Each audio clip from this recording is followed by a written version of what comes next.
If your GMC Sierra backup camera works but those helpful guidelines have vanished, we can get them back in under 2 minutes. The good news is that 85% of these cases are caused by simple software settings rather than a broken camera. Let's walk through the diagnostic steps to identify why your dynamic grid lines are missing. Start by checking the IntelliLink settings menu to ensure the guidance lines haven't been accidentally toggled off.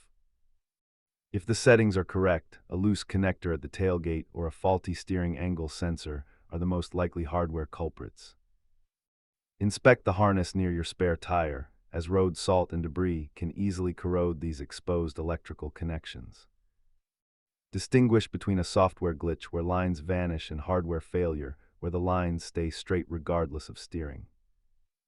While a DIY reset is free, a professional sensor replacement can cost upwards of $250.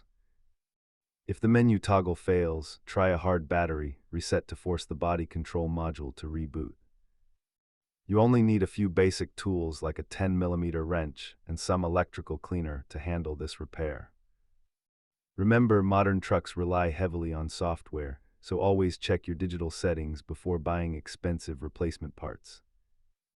Hopefully those lines are back on your screen. Thanks for watching and drive safe out there.